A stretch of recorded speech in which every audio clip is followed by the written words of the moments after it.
Hi everyone, just a quick introduction to ourselves. My name is Lahini. I'm a computer science student at City University of London and I'm currently working at Oracle as a technology evangelist intern. Hi everyone, my name's Nisha. I used to study physics at UCL in London and now I've graduated. I'm working as a cloud developer in Oracle. And we're here to tell you about the amazing Bloodhound project and how it's going to break the land speed record. To begin with, what is Bloodhound? It's a supersonic car that's being built to break the land speed record, attempting to reach 1,000 miles per hour and can cover 1 measured mile in just 3.4 seconds. From an engineering and technology perspective, this is a truly incredible thing to achieve. But here's what the Bloodhound team really want to accomplish. Bloodhound is being built to inspire a generation. It's about leaving this room today and speaking to fellow developers, students, friends and family to encourage them to believe that the impossible is possible. This graph demonstrates the moon landing of the participation in STEM degrees. And here we see the participation go up around 1961 when the chatter began about the moon landing, with a peak at 1969 when this happened. And then there was a gradual decline in 1972 because the noise and the chatter died down. And we need the noise and the buzz about STEM education to continue. Bloodhound is the story of failure, overcoming and learning. So let's start from the beginning and see how Bloodhound has come to where it is today. So the story starts in France, and in 1898 we have Count Gaston, who set the first land speed record at an eye-watering speed of 39 miles per hour. From this, he said he wanted to achieve as much as he could from this. So the following year, he came back and said, I want to break the land speed record to 50 miles per hour. He was told that it was impossible. He was told that he'd get nosebleeds, he would pass out, and this was something he just couldn't achieve. However, the Belgians came back and they achieved 57 miles per hour. And the driver was fine. This is also the first notion of aerodynamic efficiency to be introduced in automobiles. Fast forwarding now to 1977, and we have Richard Noble, who created ThrustSSC.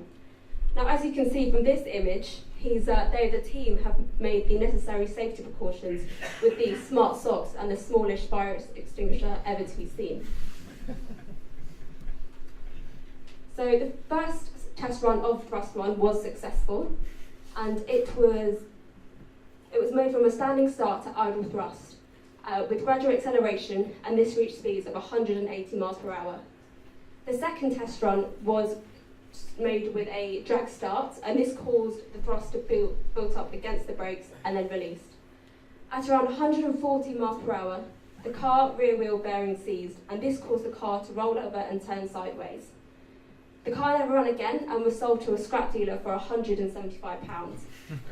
Despite this, Noble was not disheartened, and he believed this was the first step to his original plan.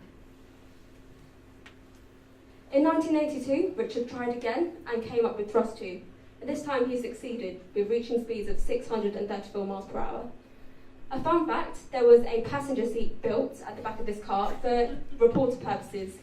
And during the test runs, the reporter would sit and record the footage, but for the real run, instead of a reporter, we had a sack of potatoes instead to maintain the weight of the car. In 1997, on October 15th, Royal Air Force pilot Wing Commander Andy Green drove ThrustSSC and achieved 763 miles per hour. This also was the first land vehicle to break the sound barrier. We now go to 2008, and Richard Noble once again had a quest to be able to break the boundaries even further.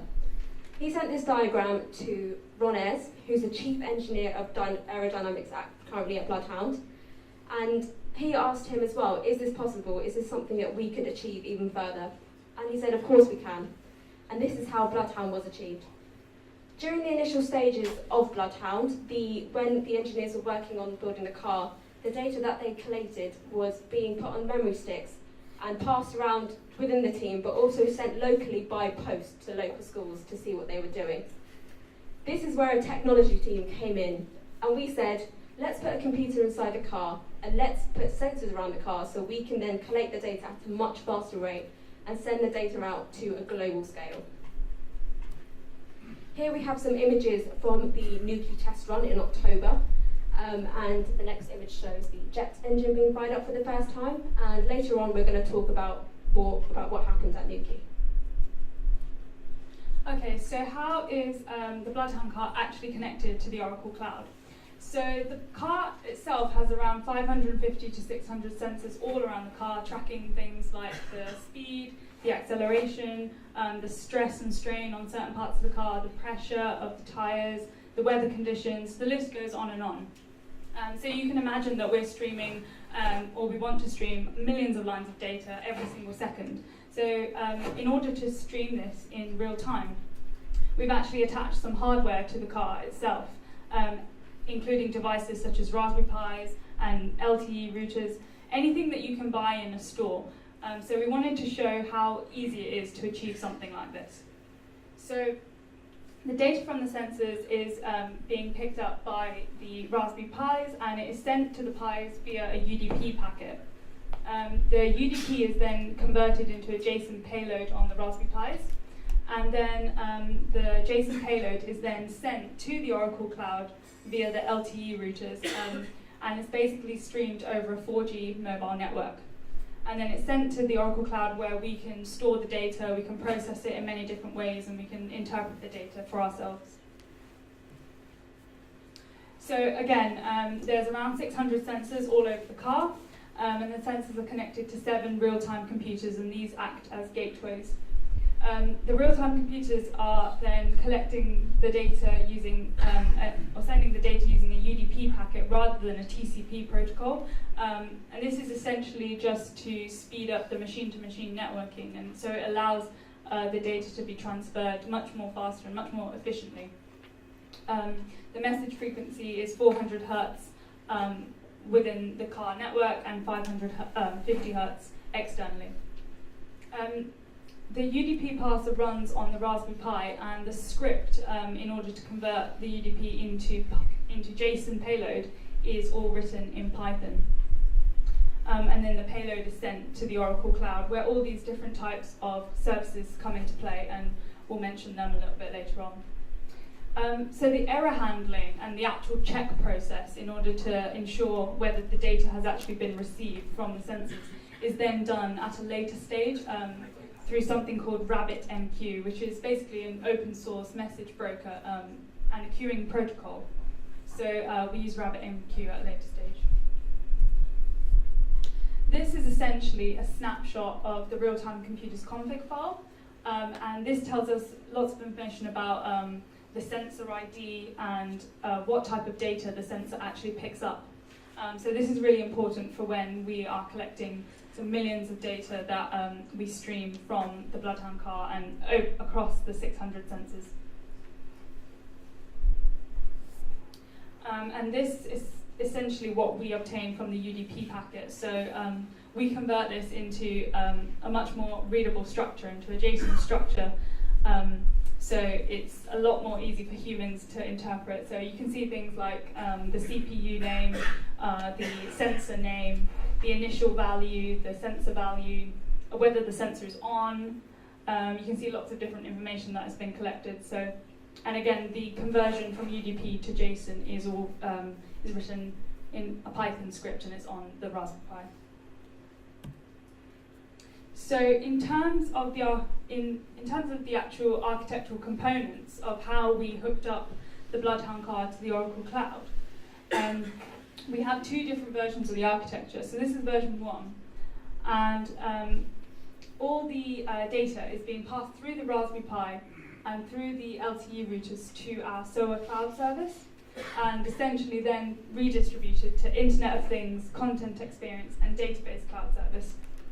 So through Database Cloud Service, we then use analytics and data visualization to manipulate the data and produce really nice graphs that we'll show you in a few slides. And we can see lots of different trends from the speed, the acceleration, the pressure maps, and things like that. We've also taken the data and passed it through our mobile cloud platform, in order to create an intelligent chatbot. So you can talk to the chatbot, you can ask it facts and figures, you can get lots of different statistics from the chatbot and see what Bloodhound is also doing in the STEM area as well. And you can access the chatbot through Facebook Messenger and also different messaging channels. And finally, we've also passed the data through Internet of Things, where we have created several different web applications and mobile applications, which we'll show you again in a few slides. And also we've created augmented reality from the Bloodhound vehicle as well. So rethinking the structure of the architectural components, we have version 2 of the architecture, where now we are passing everything from the routers straight to Internet of Things cloud service and straight into Event Hub and Kafka queuing system. Now, Kafka is essentially a distributed streaming platform, and it's a queuing system where you can stream applications across a distributed network. And this is going to be really useful for the Bloodhound team when they take the car over to South Africa in order to try to break that 1,000 miles per hour, as they will have tens to thousands of concurrent users trying to simultaneously stream the data, get access to all the web applications, and also to broadcasters streaming and distributing their work on the news all over the globe. So this is going to be really useful for them. And this is essentially where our Kubernetes cluster implementation comes in, and our whole containerization implementation as well.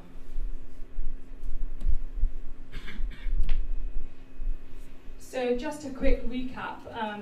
I know that Ewan mentioned this earlier, but in comparison, when comparing the VM world to the container world, the VM world might not be very useful, as whenever you want to run an application, you have to spin up your own virtual machine for each application, and it really heavily relies on the underlying infrastructure. And it's a very heavyweight and non-portable type of architecture.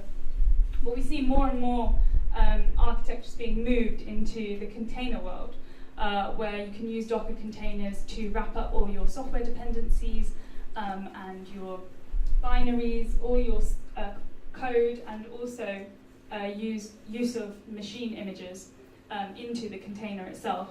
So it guarantees that the application will run regardless of the actual underlying infrastructure. And also that Docker is really, really easy to scale up. So if you wanted to deploy a large number of containers across a distributed network for lots of people to access, you would need something like a cluster management system, which is exactly what Kubernetes does. And again, Docker and Kubernetes all open source. So how does this fit into the Bloodhound implementation? So this is essentially our container native implementation that we put into the Bloodhound project. And this shows our whole CI/CD sort of pipeline, where you go right from your source code to your building and pushing to the container registry, and then you would deploy to like a Kubernetes cluster where you'd orchestrate your app, and you would have it accessible across a distributed network for lots of people to access. And the current build jobs that are being executed for the Bloodhound project is currently the AR rendering and the video streaming, and also the data as well. So we've put in GoPros on the car, and we put 3 within the cockpit and 1 on the fin of the car. This was to capture live footage of Andy Grew's reaction during the live test runs, and also for AR purposes. So for the augmented reality, again, we've used the video captured from the GoPros, but we've also used this to be able to visualize the information that we've captured. For example, putting data information about the temperature, the pressure of the car, and close-up views of the jet engine. And again, this is aimed for all ages, so for everyone to have a look and see and learn about the different parts of the car. We've, again, using the GoPro footage, we've been able to stream this out using various channels, and again, just to stream this out on a global scale for everybody to see the live reactions of the car and everyone about Bloodhound. We've walked into a Maplin store and got 4 Raspberry Pis, 4 routers and a microbit to create this together and to put this in a car. So it's so easy to go into a store and something that children and everyone can replicate. The graduates at Oracle, including Nisha here, have created a website. It's called oracle.bloodhoundssc.com, and this is where you can find all the data that was captured during the test runs in October. Other components of the website also include a real-time cockpit dashboard, and this is replicating what Andy Green saw during the test runs in October. And we've also got some more visuals. So we've been using Oracle Analytics Cloud to be able to do this. Again, this is to display information in a visual way to capture all audiences from all ages and backgrounds. So if I explain the bar graph, this is a visual comparison just to show kids in particular just to show them how fast Bloodhound really is when we can compare it to other things. For example, the Cheetah goes speeds of 60 to 70 miles per hour. We have a Formula 1 car which goes up to 200 miles per hour. And then just slightly ahead of that, we've got ThrustSSC at 637 miles per hour. And then we have a Magnum Bullet at 850 miles per hour. And of course, we want to hit that 1,000 miles per hour with the Bloodhound car. So it's just a great way to show children how fast the car can really go. We have a heat map on the left-hand side, and this was using the data from one of the test runs at Newquay, and this is showing the acceleration. So here we see the car starting to speed up, and where the density is where it becomes really red, that's when the driver hit 210 miles per hour. And then there's a little gap, so you can see that's where Andy had hit the brakes, and then the car began decelerating again and slowing down. We've also got comparison maps, so there's air temperature and pressure, and there's also a vibration versus threshold. We've used data visualization, which is part of Analytics Cloud, and again, this is to make more comparisons and for engineers to see if there's any problems that have happened or if things have been successful. Before, the engineers used MATLAB to monitor the testing of the kill switch, and what they noticed that is when they lost the connection, they couldn't actually recover the connection and they couldn't track this any further. But they've used data visualization to be able to do that, and they've used that for various other testings during the building of the car. And here we've got some more visuals created. So Oracle recently attended an event at the Tate Modern, and we thought what better way to visualize the data than through art. So for example, the top left diagram shows the speed against the strain of the wheels, and the higher the density, the more pressure, the more brighter the colour. And again, just some various other diagrams that have been created using data visualization.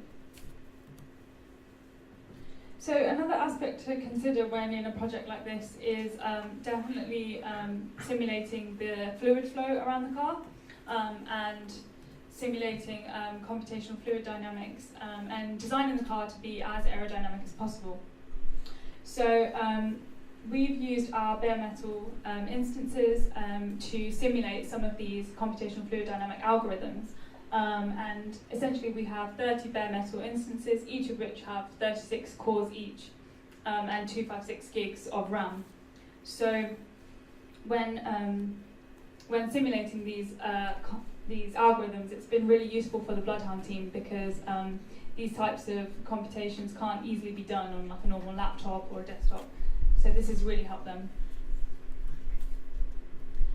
So moving on to some of the other web applications that we've built that we mentioned earlier, some of the graduates of Oracle have made this name search website. So there's an initiative at Bloodhound where the general public or schools or companies can pay a small fee to put their name on the actual fin of the car, and then it gets printed on and then stuck onto the actual fin.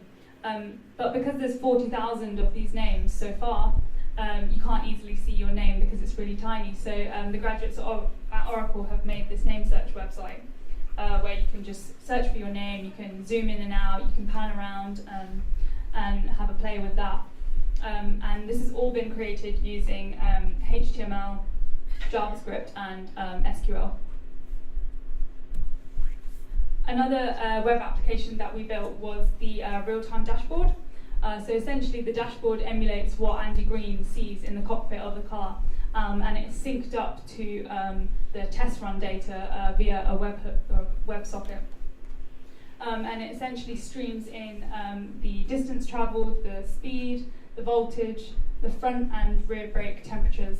And we hope that when the 1,000 miles per hour the day will break it, you'll be able to see this live on the website as well.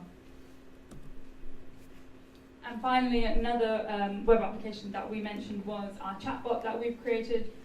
So this is a really nice interactive way for users to learn about Bloodhound. You can ask it different facts and figures, you can find out different statistics about the test run, you can find out what Bloodhound are doing in STEM. And the way we created it was using YAML to create the conversational flow, and we used JavaScript to add in any like custom code that we wanted or custom functionality that we wanted.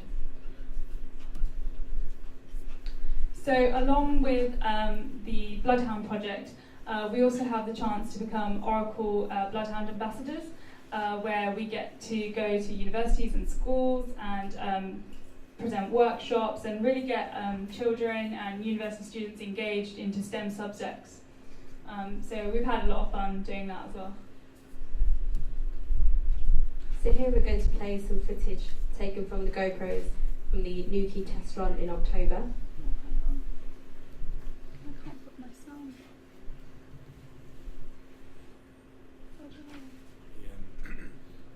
The sound, your computer might be putting the sound through the HDMI cable, so you might want to just switch it to Switch it to.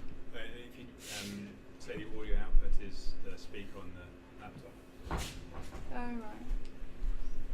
So should I just play? Let's try.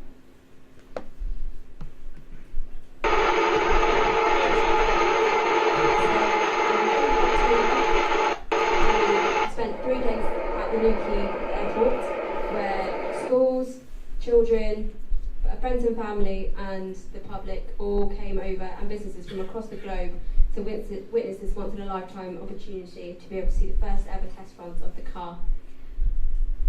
Hi, clear to roll. Wind is 2 o'clock, 5 knots.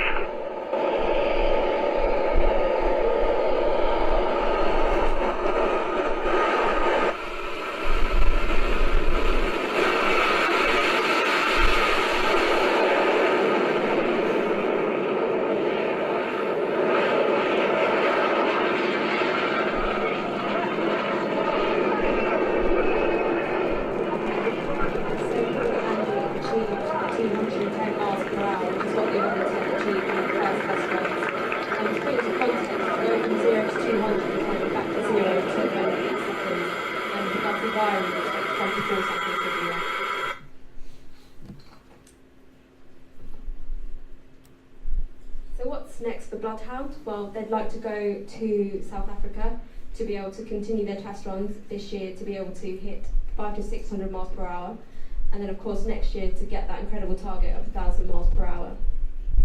It's also about being able for encouraging everybody to tweet, shout and vlog and blog about Bloodhound, and really inspire the next generation of our kids to get involved in science, technology, engineering and mathematics.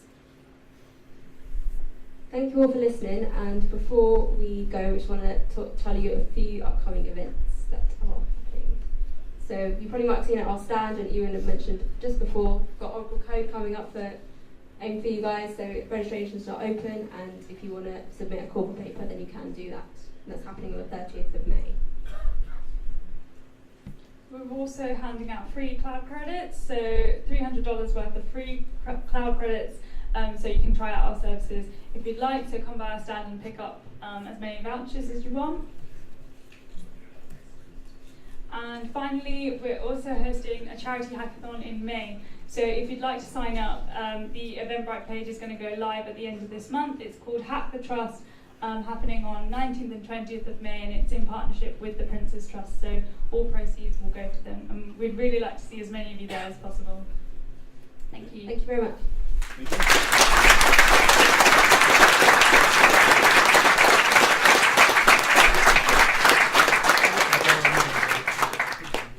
Thank you you very much. I'm sure we have lots of questions. Does anyone like to raise their hand and ask one? Yeah, you mentioned going down to the store and buying technology and just putting it in the car, but have you come into any sort of problems with like the weight of the technology or where you placed it? Sorry, can you repeat the end bit? The problems? You know, the problems of actually putting it in the car. Like you might have somebody say, no, you can't put it there. That's weight distribution.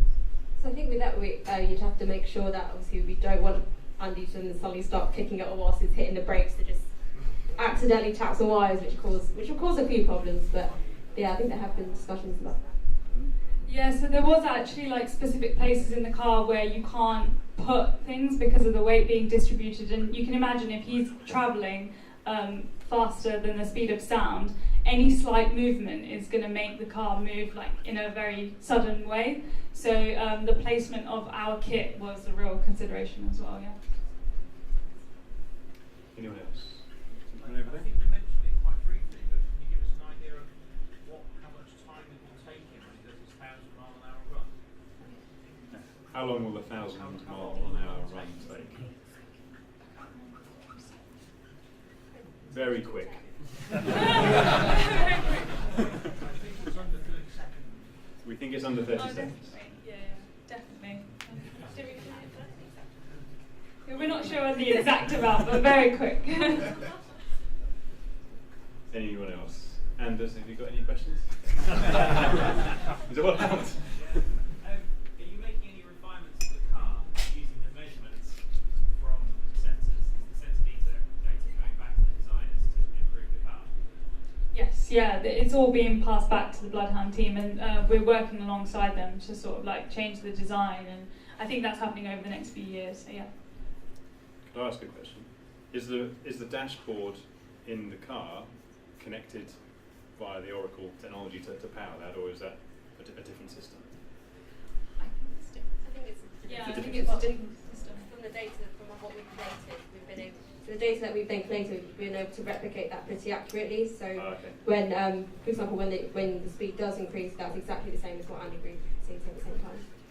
Okay, thank you. Another question from Dan here. Between version 1 and version 2, you moved to Kafka for your streaming, and that was to get scalability. What were the downsides of integrating Kafka? It took a lot of time. I'm not too sure, really. That's a really good question. I can try and find out for you and then get back to you. But yeah, that's a good question. Anyone else? Go on, Roger. It's your Echo birthday. dots on the line. If Andy Green hits 1,000 miles per hour and then he takes out a .44 Magnum and fires it directly forward, his expression, is that a dangerous thing to do? Come on, get it right now. That'd be slightly dangerous, but.